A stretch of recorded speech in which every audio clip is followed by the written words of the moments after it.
చూస్ country delight, live better. ఇప్పుడే country delight app ని download చేసుకోండి. సో కానీ బాగా అనిపించట్లేదా యాక్టింగ్ అనే దానికి? లేదు సార్, ఎందుకంటే నేను హైదరాబాద్ వచ్చింది ఓన్లీ జబర్దస్త్ దృష్టిలో పెట్టుకొని, అంతే ఇండస్ట్రీ కాదు.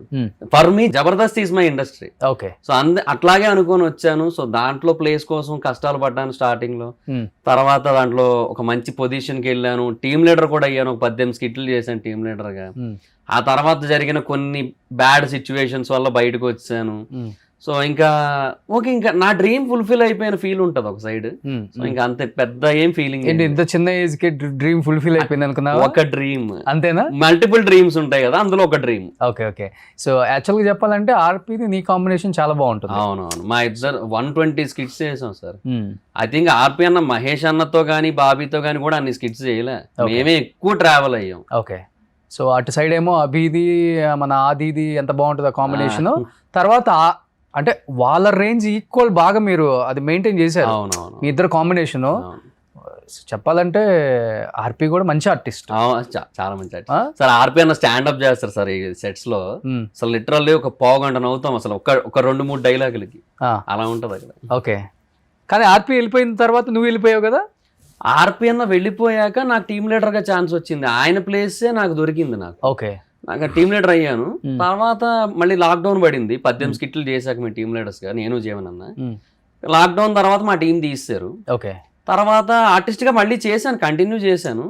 బట్ అక్కడ కొన్ని సిచ్యువేషన్స్ జరగడం వల్ల, కొన్ని బ్యాడ్ ఎక్స్పీరియన్సెస్ వల్ల బయటకు వచ్చాను. బ్యాడ్ అంటే మరీ బ్యాడ్ అంటే పర్సనల్లీ బ్యాడ్, అంటే నాకు బాధ కలిగించేది. అది మళ్ళీ అందరికీ అది బ్యాడ్ అనిపించవచ్చు, అనిపించకపోవచ్చు. ప్రాక్టికల్ గా ఆలోచిస్తే మేబీ ఇందులో ఏముందలే అనిపించవచ్చు. బట్ ఏంటంటే ఒకటే మెయిన్ సిచ్యువేషన్, మా టీమ్ లీడర్ గా తీశారు, చంటాన టీంలో వేసారు నన్ను. ఆర్టిస్ట్ గా కంటిన్యూ చేస్తున్నా. సో అంతవరకు చేసిన దానికి కూడా ఎక్కడో వాల్యూ ఏమి ఇవ్వలేదు అనిపిస్తుంది. ఎందుకంటే కొన్ని స్కిట్స్ లో జస్ట్ జైలు కొట్టే క్యారెక్టర్లు ఉంటాయి కొన్ని. అవి ఎవరికి ఇస్తారు అనేది అక్కడ జబర్దస్త్ లో వాళ్ళకి తెలుసు యాక్చువల్లీ. సో అలాంటి క్యారెక్టర్స్ ఇచ్చారు ఆయన నాకు. అవునా? సో నాకు కొంచెం బాధ వేసింది. అంటే అట్లీస్ట్ ఇవ్వకపోయినా పర్లేదు, ఇదెందుకు అన్నా అన్నట్టుగా. నేను చెప్పలేను, చెప్పకూడదు, చెప్తే అరగెన్స్ అనుకుంటారు. సో అందుకని ఇంకా సరే అన్న, డైరెక్షన్ డిపార్ట్మెంట్ తో మాట్లాడి టీం మారుతా అన్న, మీరేమైనా టీం ఉంటే చెప్పండి అంటే రమేష్ అన్న టీంలో వేశారు. దాబోద్ రమేష్ అన్న టీం. ఎందుకు అదే టైంకి మళ్ళీ శాంతి కుమార్ గారు, శశి, జీవన్ కలిపి ఒక టీం వేశారు మళ్ళీ, ముగ్గురిని కలిపి.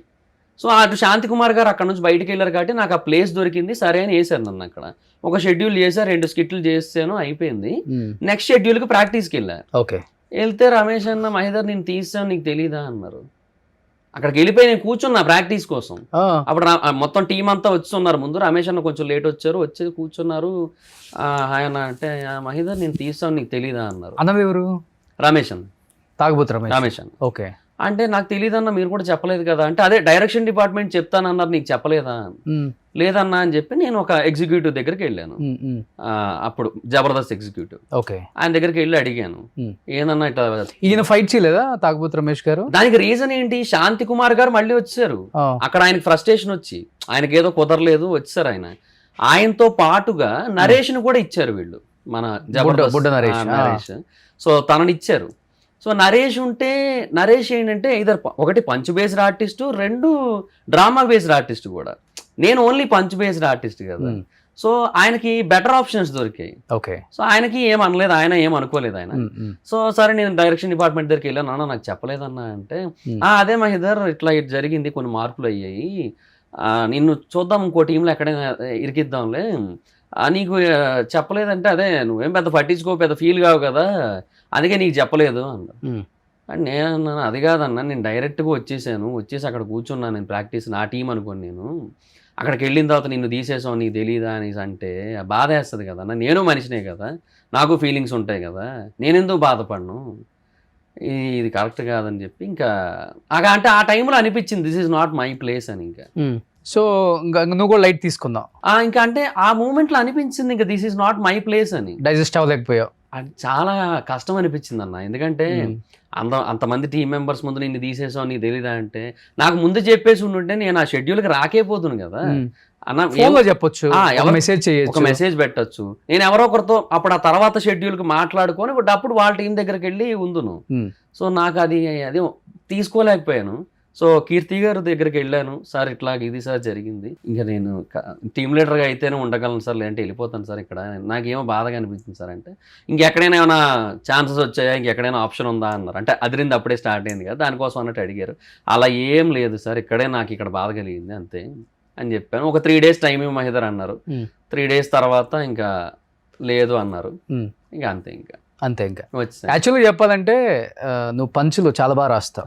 అట్ ది సేమ్ టైమ్ మీ ఇద్దరు కాంబినేషన్ పేలటానికి కూడా వన్ ఆఫ్ ద రీజన్ నువ్వు రాసిన డైలాగ్సే. అంటే మా దాంట్లో అయితే రాజ్ కుమార్ అనే ఎక్కువ. అదే రాజ్ కుమార్ నువ్వు ఏదైతే ఒకప్పుడు ఆది మంచి డైలాగ్ రైటర్, ఆర్టిస్ట్ ఏం కాదు, మంచి డైలాగ్ రైటర్. తన పంచుల్ని తనే చెప్పడంతో అది బాగా ఫ్లో బాగా పేలింది. ఎలా చెబితే పేలుతుందో ఆయనకి ఐడియా ఉంది. మహిదర్ కూడా ఇంచుమించు ఆది లాంటి ఒక స్టేచర్ ఉన్నోడే, ఆదిలాగా పంచులు రాయగలిగిన వాడే, స్టేజ్ మీద కూడా ఆ మాత్రం యాక్టింగ్ చేయగలిగిన వాడే. చాలా మంది జూనియర్ ఆది అని అన్నారు సార్ స్టార్టింగ్ లో. ఆ స్టేజ్కి వెళ్తున్న టైంలో కావాలని మహిదర్ని కొంత రాజకీయం చేసి తొక్కేసి బయటికి పంపిద్దామన్న ప్రయత్నం అయితే కొంతమంది ఒక టీం చేశారు. ఆ టీంలో భాగంగా పెద్ద పెద్ద గొడవలు అయ్యాయి, కొట్టుకునే వరకు వెళ్ళింది. కులపిచ్చి అనేది కూడా తీసుకొచ్చి అంటగట్టే ప్రయత్నం చేశారనే మాట వాస్తవం. మల్టిపుల్ ఎలిమెంట్స్ ఉంటాయి సార్. అంటే ఇప్పుడు నేను బేసిక్గా ఆర్పిఎన్ వెళ్ళిపోయిన తర్వాత నేను టీమ్ లీడర్ అయ్యాను. ఓకే, నేను జీవనన్న టీమ్ లీడర్ అయ్యాము. ఆ టైంలో ఏంటంటే అక్కడ కాన్సెప్ట్ మారిపోయింది. నితిన్ అన్న భరత్ అన్న ఉన్నంత వరకు ఎలా ఉండేదంటే ప్రతిదీ కూడా అంటే స్కిట్ ఓకే చేయడం కానీ, రిహార్సల్ ఓకే చేయడం కానీ వాళ్ళే ఉండేవారు. ఓకే, బట్ తర్వాత వాళ్ళు వెళ్ళిపోయి వేరే డైరెక్టర్స్ వచ్చిన తర్వాత స్కిట్ ఓకే చేయడం అసిస్టెంట్ డైరెక్టర్ల చేతిలోకి వెళ్ళిపోయింది. రిహార్సల్ ఓకే చేయడం మట్టుకు లాస్ట్ లో అది కూడా కొన్నిసార్లు కుదరకపోతే డైరెక్టర్స్ రారు, కుదిరితే వస్తారు. అలా అయిపోయింది పరిస్థితి. సో అసిస్టెంట్ డైరెక్టర్ల చేతిలో పెట్టేసరికి అక్కడ కొంతమందికి ఆ ఫీలింగ్ అయితే ఉంది. దానివల్ల ఎఫెక్ట్ అయ్యాను కూడా. ఓకే, మా మీద కొంతవరకు జరిగింది. సో ఆ తర్వాత నేను ఒక డెసిషన్ తీసుకున్నాను. ఇప్పుడు అది ఆ రీజన్ నేను పర్టికులర్ గా పేర్లు చెప్దామంటే ఎందుకో కొంచెం చెప్పొచ్చు, నో ప్రాబ్లం, ఏముంది. ఆర్పి బయటకు వచ్చి చెప్పాడు, ఏమైంది? నిజం ఎప్పుడైనా కానీ బయటకు వచ్చి చెప్పాల్సిందే, తప్పదు. అది నిజం దాచితే ఏమో సార్, అంటే అది నిజమో కాదో నేను చెప్పలేను, బట్ నా మనసుకు అనిపించింది మాత్రమే చెప్పగలను. చెప్పు. సో శేషు అని ఒక అసిస్టెంట్ డైరెక్టర్ ఉన్నాడు, తనకి అప్పచెప్పారనమాట మా టీంని ఆ టైంలో. సో అప్పచెప్పినప్పుడు మా దాంట్లో బాబు ఉండేవాడు. బాబు అని ఆర్టిస్ట్, అంటే ఎక్స్ప్రెషన్ సరిగ్గా రావని తన మీద జోక్స్ వేస్తుంటారు. యాక్చువల్లీ తను నా ఫ్రెండే, వాడి ఫ్రెండ్ పరంగా నాకు ఏ రోజు నాకు ఇబ్బంది అనిపించదు. కానీ సో శేషు అనే పర్సన్, బాబు అనే పర్సన్కి మాత్రమే సపోర్ట్ ఉంటాడు. టీమ్ లీడర్స్ మేమిద్దరం అనేది అసలు మర్చిపోయిన ఫీలింగ్ ఉంటుంది. కేవలం బాబే టీమ్ లీడర్ అన్నట్టే మాట్లాడేవాడు. బాబు క్యారెక్టర్కి ఎక్కువ లెంత్ పెంచమనేవాడు. ఏదైనా ఒక పంచి చెప్తే ఫస్ట్ నా క్యారెక్టర్కి అనేది అసలు వద్దు, ఈ క్యారెక్టర్కి వద్దు, అసలు ఈ క్యారెక్టర్కి ఇద్దామని. అంటే బాబు ఏదైతే క్యారెక్టర్ పర్ఫామ్ చేస్తున్నాడో దానికి ఇద్దామనేవాడు. బాబు కూడా అలాగే రాసుకునేవాడు ఆ టైంలో కొన్ని డైలాగ్స్. సో ఇట్లా జరిగింది. అప్పటికి ఆర్పి ఉన్నాడా? ఆయన లేరని వెళ్ళిపోయాడు. ఆయన వెళ్ళిపోయాకే నేను టీమ్ లీడర్. ఓకే, ఆయన లేరు. సో అట్లా జరిగింది. సో ఆ టైంలో ఇంకా మల్లెమాల బ్యాక్ సైడ్ ఒక రోజు ఆ టీ కోట్ ఒకటి ఉంటుంది, ఇప్పటికే అక్కడే ఉందంట అది. సో ఆ టీ కోట్ దగ్గర టీ తాగుతుంటారు ప్రాక్టీస్ టైంలో. ఇంకా అక్కడ ఒక రోజు నాకు శేషు గొడవ కూడా అయింది. భాస్కరన్ ఉన్నారు అక్కడ పక్కన, బుల్లెట్ భాస్కరన్. సో అంటే గొడవ అంటే మాటల్లోనే. ఆ శేషు ఏంటంటే నేను నా ఫ్రస్ట్రేషన్ ఇంకొక అసిస్టెంట్ డైరెక్టర్తో చెప్పుకున్నాను ఆల్రెడీ. అది ఆయన చెప్తారు కదా, మరి వాళ్ళంతా ఒక టీం కాబట్టి. శేషు ఇండైరెక్ట్ గా అంటున్నాడు, ఎవరో చెప్తున్నారట నా మీద ఇట్లాగా, నేను క్యాస్ట్ ఫీలింగ్ తో ఇట్లా చేస్తున్నాను అది ఇది అని చెప్పి అనేసి అది ఇండైరెక్ట్ గా అంటుంటే, ఏది ఎందుకు ఇండైరెక్ట్ గా అంటున్నావు, నేనే అన్నాను, నేనే చెప్పాను, ఇప్పుడు ఏంటి ఇప్పుడు అని నేను. ఓకే, అట్లా ఏం చెప్పావు నువ్వు? అదే తను క్యాస్ట్ ఫీలింగ్ తోనే సపోర్ట్ చేస్తున్నాడు బాబుని అనేసి నేను ఫీల్ అయ్యా. అదే నేను ఇంకొకరితో ఎక్స్ప్రెస్ చేసుకున్నాను. అది ఆయన అట్లా కాదు, నేను స్కిట్ బాగుండాలని చెప్పి ఏది బాగుంటే ఎవరికి బాగుంటే వాళ్ళకి నేను రాయించాను, వాళ్ళది అట్లా ముందు నడిపించాను అంతే అని చెప్పి తను.